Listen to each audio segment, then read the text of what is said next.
નમસ્કાર વિદ્યાર્થી મિત્રો, હું દિલીપભાઈ ચાવડા આપ સર્વેનું રસાયણ વિજ્ઞાનની વિડીયો લેક્ચર સિરીઝની અંદર હાર્દિક સ્વાગત કરું છું. આજે આપણે ધોરણ 12ની અંદર ચેપ્ટર નંબર 9 બરોબર એમનો લખાણ સંબંધિત પ્રશ્ન છે. એ લખાણ સંબંધિત પ્રશ્ન 9.1 ચેપ્ટર નંબર 9 સવર્ગ સંયોજનો, આ જે ચેપ્ટર છે સવર્ગ સંયોજનો, એમની અંદર આપણે જોવા જઈ રહ્યા છીએ એ છે લખાણ સંબંધિત પ્રશ્ન 9.1 બરાબર છે. અને 9.1માં લખ્યું છે સવર્ગ સંયોજનોના સૂત્ર લખો. પ્રશ્ન શું છે તો કે સવર્ગ સંયોજનોના સૂત્ર લખો. બરાબર, આવો પ્રશ્ન છે. એમાં પહેલો ટેટ્રાએમાઇન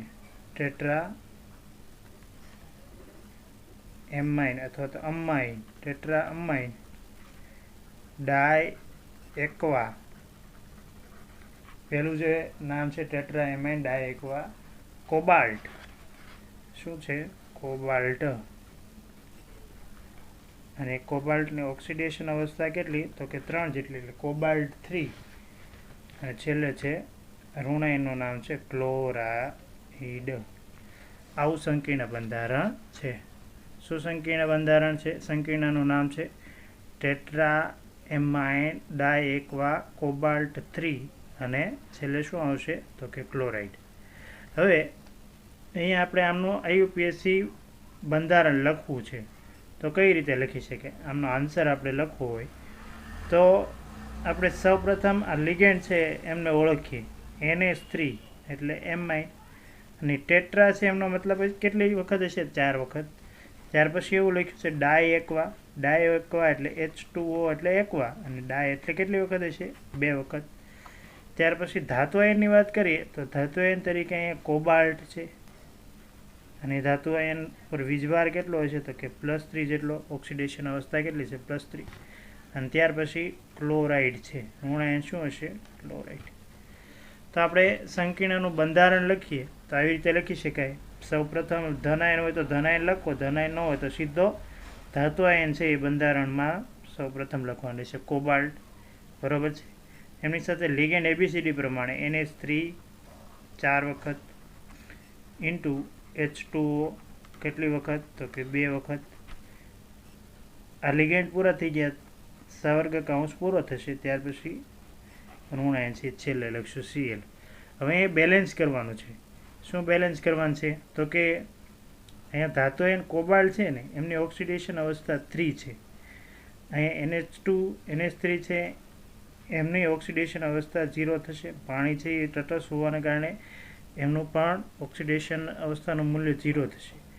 ક્લોરાઇડ છે ને, ક્લોરાઇડ આયન, એમની ઓક્સિડેશન અવસ્થા -1 થાય. હવે અહીં આપણે ધ્યાન શું રાખવાનું? જેટલો પ્લસ વીજભાર હોય એટલો માઇનસ વીજભાર થાય તો સંકીર્ણ તટસ્થ થાય.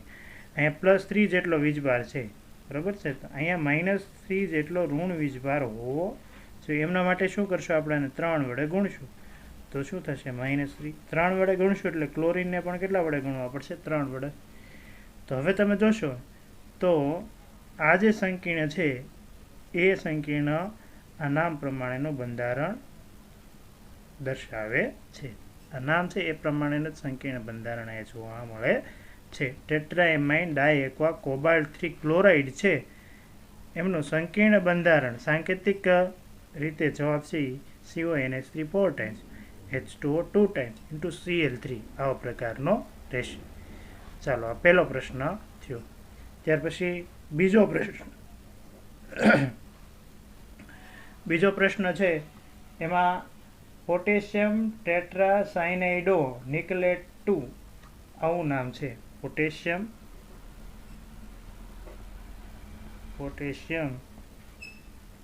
ટેટ્રાસાયનાઇડો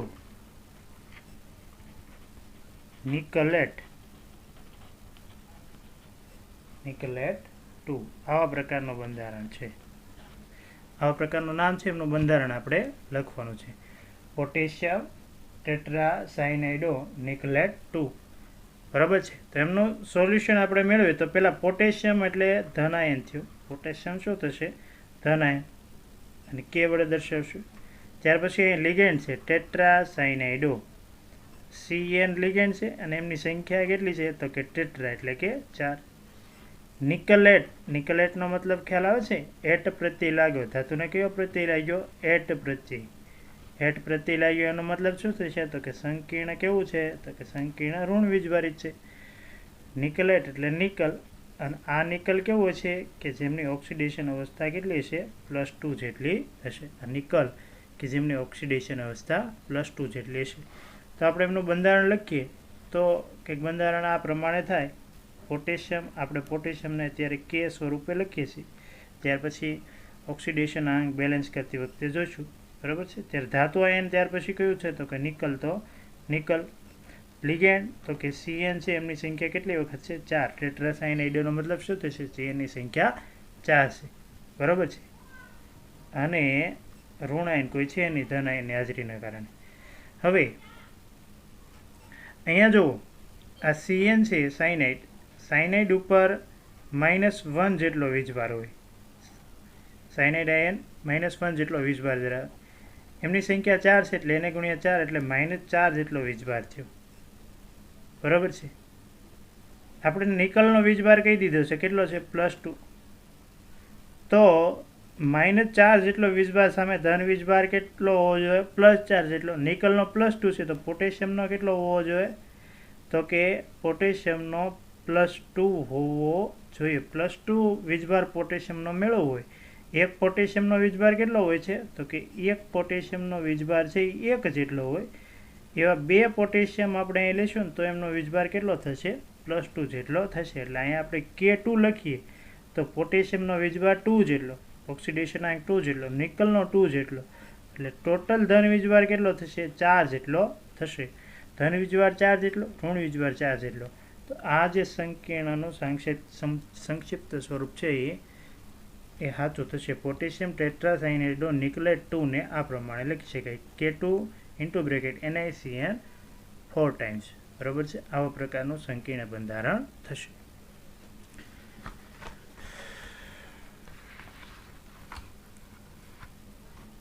ત્યાર પછી ત્રીજું નામ છે ટ્રીસ ઇથેન 1,2-ડાયમાઇન. ત્રીજું નામ શું છે? તો કે ત્રીજું નામ છે tris ethane one two diamine, ethane one two diamine chromium 3 chloride.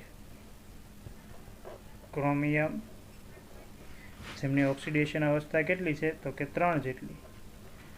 અને કેવો ઋણ આયન ધરાવે છે? તો કે ક્લોરાઇડ. બરાબર છે. આવું નામ છે. શું નામ છે? ફરીવાર જોઈ શકો તમે નામ તમારી સ્ક્રીન ઉપર. Tris ethane one two diamine chromium 3 chloride. બરાબર છે. આવો ત્રીજો પ્રશ્ન છે. તો ટ્રીસનો મતલબ શું થશે? ટ્રીસનો મતલબ થશે 3 વખત. કેટલી વખત? ટ્રીસનો મતલબ થશે 3 વખત. 3 વખત છે. કયો કાર્બનિક અણુ 3 વખત છે? તો ઇથેન 1,2-ડાયએમાઇન. બરાબર. ઇથેન 1,2-ડાયએમાઇનને આપણે EN આવું પણ લખીએ છીએ. બરાબર છે. આ EN છે એ કેટલી વખત છે? તો કે 3 વખત. EN કેટલી વખત છે? 3 વખત છે. ઇથેન 1,2-ડાયએમાઇનને આપણે સંક્ષિપ્તમાં શું લખીએ છીએ? EN. બરાબર. ઉપરાંત ક્રોમિયમ. ક્રોમિયમ એટલે શું થશે? Cr. અને આ ક્રોમિયમની ઓક્સિડેશન અવસ્થા કેટલી છે? +3 જેટલી. અને અહીંયા ઋણ આયન કોણ છે? તો કે ક્લોરાઇડ. બરાબર છે. ઋણ આયન કોણ રહેશે? તો કે ક્લોરાઇડ, Cl. હવે આમનું સોલ્યુશન લખીએ આપણે. તો સોલ્યુશન શું થશે? તો આપણે એવું કહી શકીએ કે ભાઈ અહીંયા કોઈ ધન આયન છે નહીં. સીધું ક્રોમિયમ ધાતુ આયન લખશું આપણે. ધાતુ આયન ક્રોમિયમ. ત્યાર પછી એમની સાથે જોડાયેલા લિગેન્ડ, એમાં ઇથેન 1,2-ડાયએમાઇન. ઇથેન 1,2-ડાયએમાઇન જેને EN કહેવામાં આવે છે. અને એમની સંખ્યા છે કેટલી વખત? તો કે 3 વખત. તો એને ગુણ્યા 3 લખશું ઇન્ટુ Cl લખશું.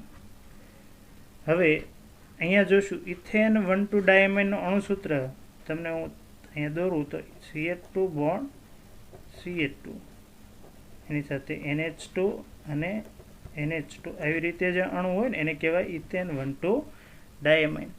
આમની ઉપર કોઈ વીજભાર છે નહીં એટલે આનો વીજભાર કેવો હશે 0 હશે. અહીંયા ક્રોમિયમ છે ને એનો ઓક્સિડેશન આંક વીજભાર અથવા તો ઓક્સિડેશન આંક ક્રોમિયમનો ઓક્સિડેશન આંક +3 છે તો સામે ઋણ જે આયન છે એનો ઓક્સિડેશન આંક કેટલો હોવો જોઈએ તો કે -3 હોવો જોઈએ. હવે એક ક્લોરીનનો ઓક્સિડેશન આંક કેટલો હોય છે -1 જેવો.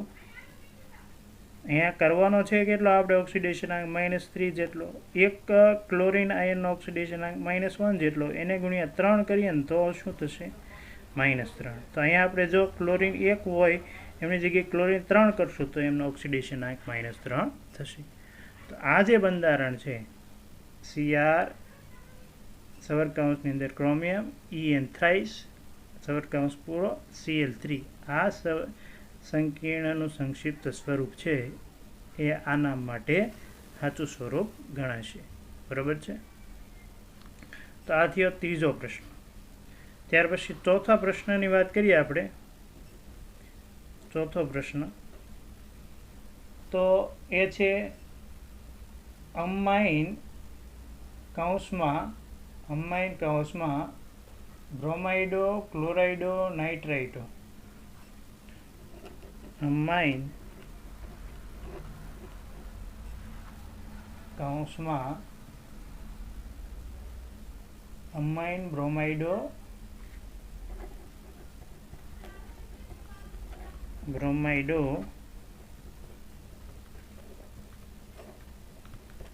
ક્લોરાઇડો નાઇટ્રાઇટો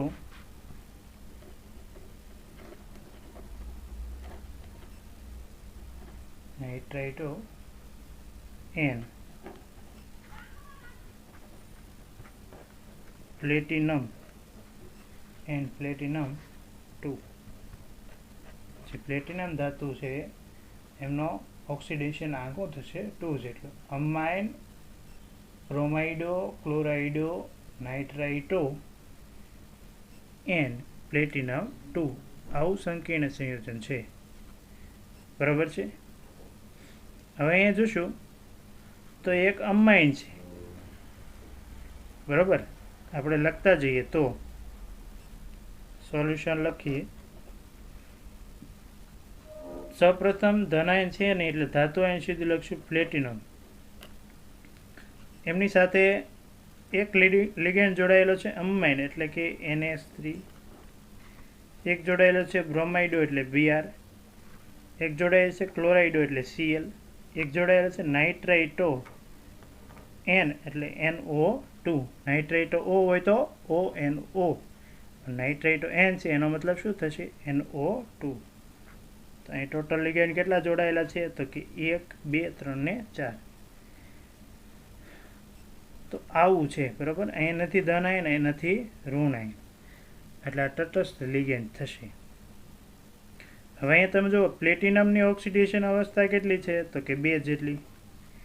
એમાઇન પર કોઈ ઓક્સિડેશન અવસ્થા હોય ને એનો કોઈ વીજભાર હોય નહીં. બ્રોમિન છે એમના ઉપર વીજભાર -1 જેટલો. ક્લોરિન છે એના ઉપર વીજભાર કેટલો હશે તો કે -1 જેટલો. અને નાઇટ્રાઇટો છે એમની ઉપર વીજભાર એ પણ -1 જેટલો હશે. ચાલો તો અહીંયા શું કરી શકાય તો કે તમે જોશો ને તો +2 જેટલો પ્લેટિનમનો વીજભાર છે અને ઋણ વીજભાર કેટલો છે તો ઋણ ઓક્સિડેશન આંક કેટલો છે તો કે ટોટલ -3 જેટલો. બરાબર છે.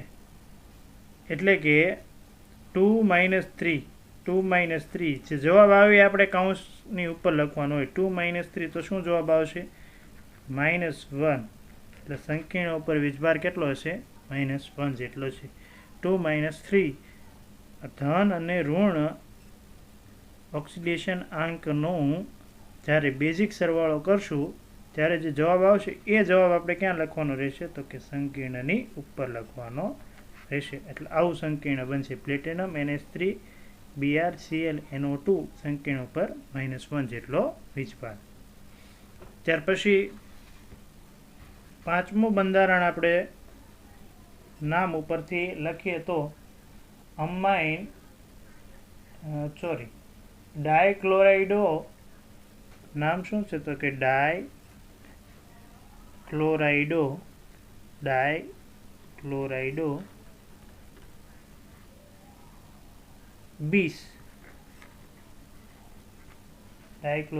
બીસ. Ethane 1,2 diamine. બરાબર છે. Ethane 1,2 diamine. Platinum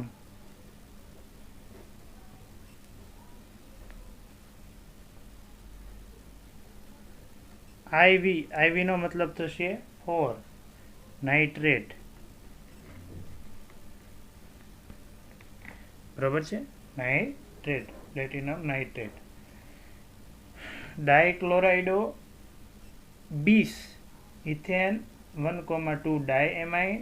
platinum 4 nitrate. આવું સંકીર્ણ સંયોજન છે. આપણે એમનું બંધારણ દોરવું છે, લખવું છે. ડાયક્લોરાઇડો એટલે ક્લોરીન તરીકે લિગેન્ડ હોય ત્યારે ડાયક્લોરાઇડો એટલે એની સંખ્યા થશે 2. બીસનો મતલબ કાર્બનિક લિગેન્ડ હોય ત્યારે બીસનો મતલબ શું થાય? 2. કયો કાર્બનિક અણુ 2 વખત છે તો ઇથેન 1,2 ડાયએમાઇન. ઇથેન 1,2 ડાયએમાઇનને આપણે EN લખીએ છીએ. એમની સંખ્યા કેટલી છે? 2. ત્યાર પછી પ્લેટિનમ ધાતુ આયન છે. પ્લેટિનમ અને ધાતુનો ઓક્સિડેશન આંક કેટલો છે તો કે +4 જેટલો. અને એમની સાથે કયો ઋણાયન જોડાયેલો છે તો કે નાઇટ્રેટ NO3-. બરાબર, નાઇટ્રેટ ઋણાયન જોડાયેલો છે. ચાલો હવે આમનું બંધારણ છે એ લખીએ તો પહેલું પ્લેટિનમ લખશું PT. ત્યાર પછી પહેલાં ક્લોરાઇડો. બરાબર છે. ત્યાર પછી ઇથેન 1,2 ડાયએમાઇન EN ટ્વાઇસ. આ પૂરું થયું. ત્યાર પછી નાઇટ્રાઇટ ઋણાયનનો વારો આવશે NO3.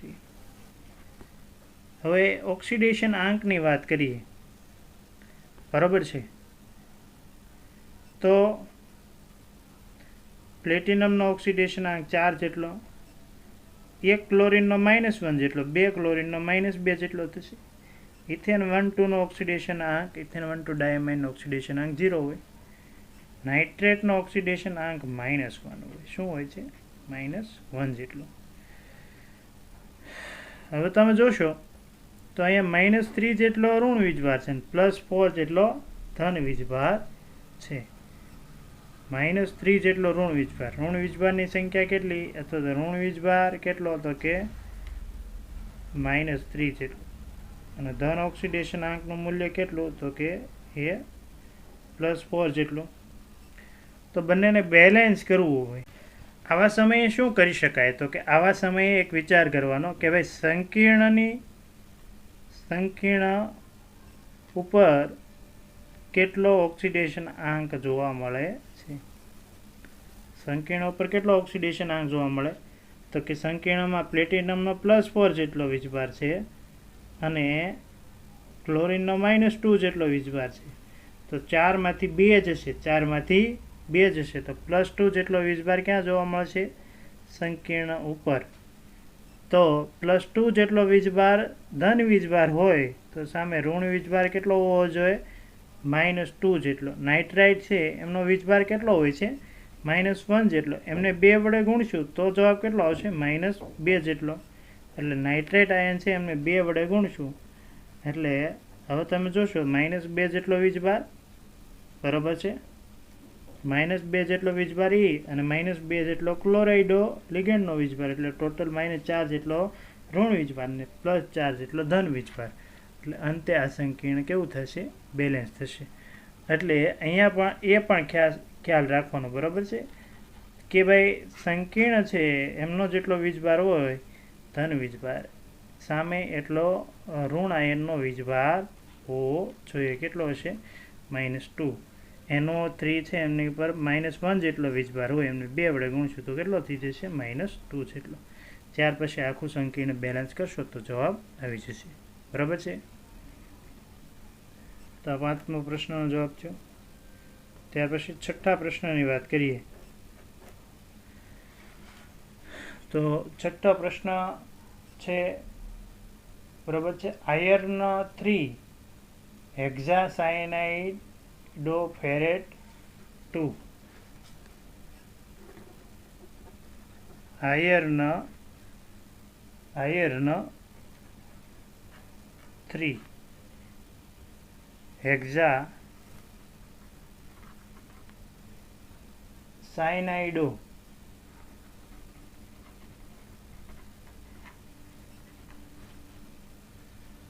ફેરેટ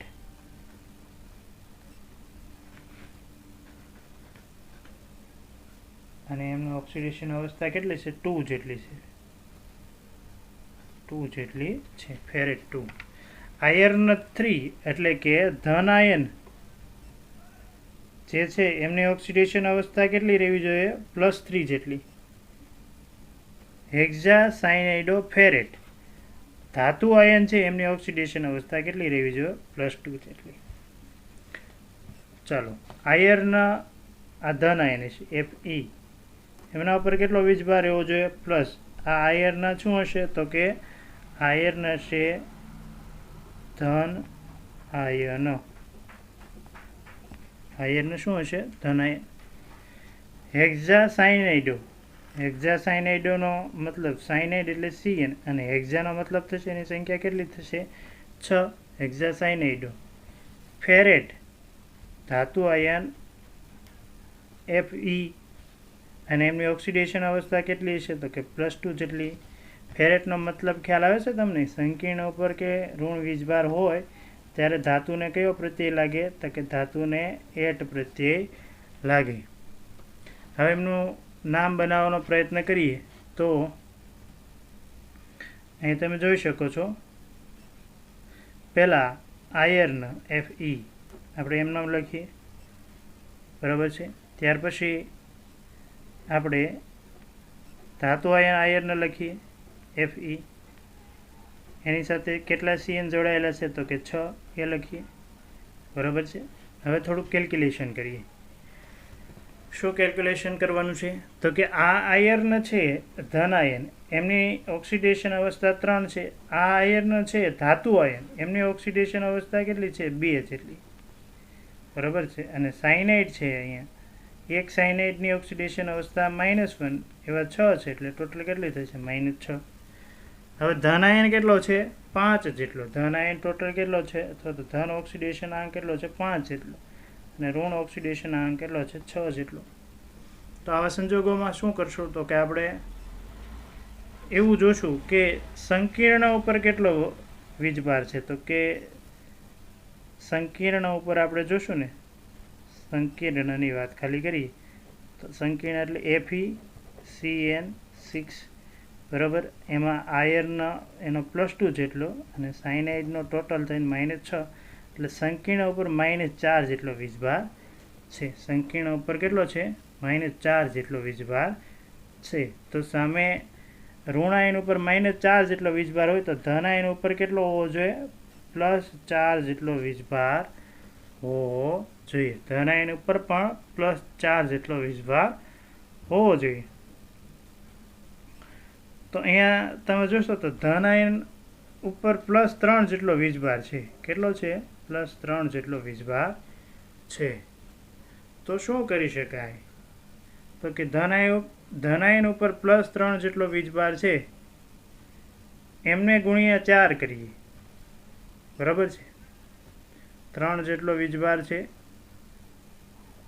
ધન આયન ઉપર કેટલો વીજભાર છે 3 જેટલો વીજભાર છે એને ગુણ્યા 4 કરશું એટલે ટોટલ વીજભાર કેટલો થશે 12 થશે. આ જે સંકીર્ણ છે બરાબર આ સંકીર્ણ એની ઉપર -4 જેટલો વીજભાર છે -4 જેટલો વીજભાર છે અને એને ગુણ્યા કેટલા કરશું તો કે એને ગુણ્યા 3 કરશું તો ત્યાં કેટલો વીજભાર આવશે -12 જેટલો. ખ્યાલ આવ્યો. તો ધન આયન એની પર 3 જેટલો વીજભાર છે એને કેટલા વડે ગુણશું? 4 વડે. એટલે એને જો 4 વડે ગુણવામાં આવે તો ત્યાં ટોટલ વીજભાર કેટલો થઈ જશે? 12 જેટલો. આ ઋણાયન છે આખું કાઉન્સ, આ કાઉન્સ ઉપર કેટલો વીજભાર છે? -4 જેટલો. આખા કાઉન્સ ઉપર વીજભાર કેટલો છે? -4 જેટલો. એને 3 વડે ગુણીએ. એને કેટલા વડે ગુણીએ? 3 વડે. -4 ગુણ્યા 3 એટલે કેટલા થઈ જશે? -12. તો આવું સંકીર્ણ સ્વરૂપ આપણને જોવા મળશે. Fe 4 times into bracket FeCN 6 આખા કાઉન્સ ઉપર 3 ટાઈમ્સ. બરાબર. આખો કાઉન્સને કેટલી વખત ગુણવાનું રહેશે? 3 વખત ગુણવાનું રહેશે. ફરીવાર આ પ્રશ્ન ખૂબ ઇન્ટરેસ્ટિંગ પ્રશ્ન છે. આપણે શું કરવાનું? પહેલાં જે આયર્નના 3 છે એ ધન આયન છે. હેક્ઝાસાયનાઇડ લિગેન્ડ સાયનાઇડ છે એમની સંખ્યા 6 છે. હેક્ઝાનો મતલબ. ફેરેટ એ ધાતુ આયન છે. બરાબર છે.